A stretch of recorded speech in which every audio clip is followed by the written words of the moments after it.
Hi అండి అందరికీ. Welcome to my channel. ఈరోజు రెసిపీ వచ్చేసి నిమ్మకాయ పులిహోర చేయబోతున్నాను. ముందుగా మనం నిమ్మకాయ పులిహోర ఎంత చేసుకోవాలనుకుంటున్నామో దానికి తగినంత బియ్యం తీసుకొని బాగా వాష్ చేసేసుకొని 1కి 2 నీళ్లు పోసుకున్నానండి. దీన్ని ఇప్పుడు మూత పెట్టేసి పొయ్యి మీద పెట్టేద్దాము. 1కి 2 గ్లాసుల నీళ్లు పోసుకుంటే కరెక్ట్గా సరిపోతుంది.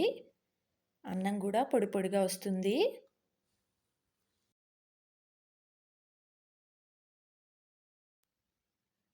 ఇంతలో అన్నం ఉడుకుతూ ఉండంగా ఒక పెద్ద నిమ్మకాయ సైజు నిమ్మకాయ రసాన్ని ఒక కప్లోకి తీసుకుంటున్నాను.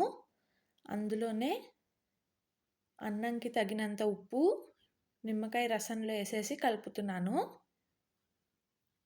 చూసారు కదా, అన్నం బాగా ఉడికింది. ఇప్పుడు ఇందాక తీసుకున్న నిమ్మకాయ రసాన్ని ఈ అన్నంలో కలిపేసుకుందాము.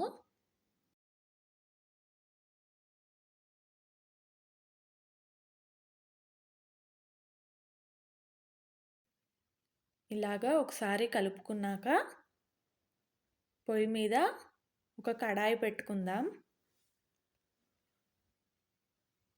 కొద్దిగా ఆయిల్ వేసుకొని తిరగమూత వేసుకోవాలండి.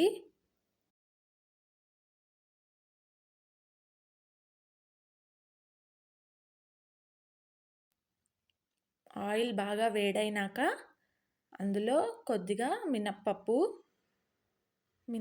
కొద్దిగా ఎర్రగా వచ్చినాక పచ్చెనగపప్పు వేసుకుందాం. ఇందులోనే కొద్దిగా ఆవాలు, పల్లీలు వేస్తున్నాను. పల్లీలు కూడా చక్కగా వేగాలండి, లేదా పచ్చివాసన తెలుస్తూ ఉంటుంది. కొద్దిగా కరివేపాకు, అలాగే ఒక 4 పచ్చిమిరపకాయలు వేసుకున్నాను. ఇవన్నీ బాగా వేగినాక అన్నంలో కలుపుకోవడమే. అన్నంలో ముందుగా పసుపు వేసుకొని బాగా కలిపేసుకొని తర్వాత ఈ తిరగమూత అన్నంలో కలిపేయడమే అండి. చూసారు కదా, ఇందులో కొద్దిగా ఇంగువ కూడా వేసాను.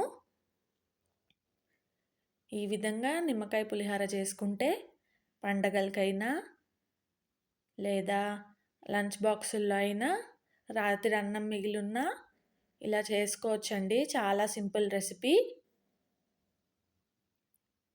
నా వీడియోని కనుక ఎవరైనా ఫస్ట్ టైం చూస్తుంటే సబ్స్క్రైబ్ చేసుకోండి.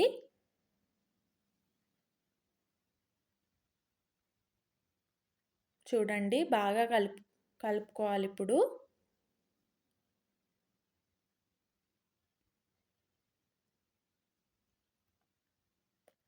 చూసారు కదా, ఒకసారి చేత్తో కలుపుకుంటే అయిపోయినట్టే. Thank you for watching. Bye bye.